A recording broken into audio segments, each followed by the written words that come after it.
झुकी हुई थी और चेहरे पर डर साफ दिखाई दे रहा था। महाराज, ये क्या हो रहा है? ये तो किसी गांव की ग्वालिन लगती है। राजकुमार वैदेही कहाँ है? क्या किसी ने बहुत बड़ी भूल कर दी है? महाराज, आप चुप क्यों हैं? पूरे राज्य के सामने आपने राजकुमारी से विवाह का वचन दिया था। अगर ये कोई मजाक है तो इसे अभी यहीं रोक दीजिए।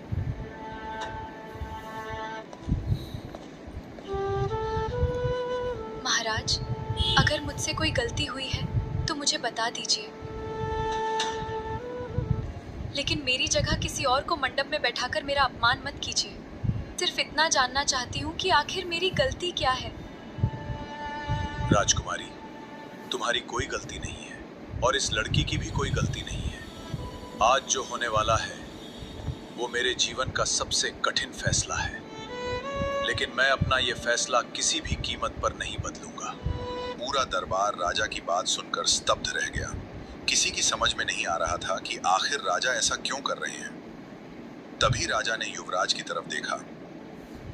महल में फिर से सन्नाटा छा गया और सबकी निगाहें अब सिर्फ युवराज पर टिक गईं।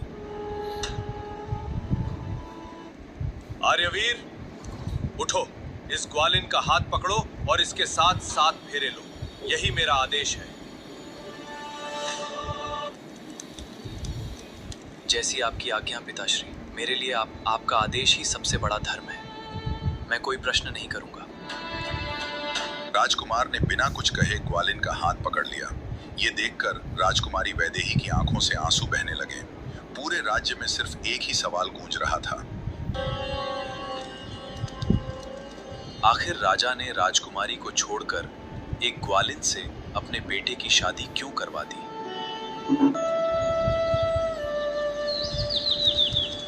15 साल पहले जब युवराज आर्यवीर सिर्फ 10 साल के थे, उन्हें महल की चमक दमक से ज्यादा जंगल और खेतों में घूमना पसंद था।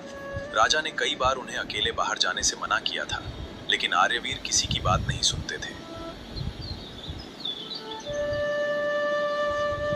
एक दिन बिना किसी को बताए वो अपने घोड़े पर बैठकर महल से निकल पड़े। महल में रहकर अब मेरा दम घुटने लगा है। हर समय सैनिक, हर समय नियम। आज मैं अकेले घूमने जाऊंगा। आर्यवीर जंगल के रास्ते आगे बढ़ते गए। तभी उनका घोड़ा अचानक बेकाबू हो गया। घोड़ा तेजी से भागा और राजकुमार नीचे गिर पड़े।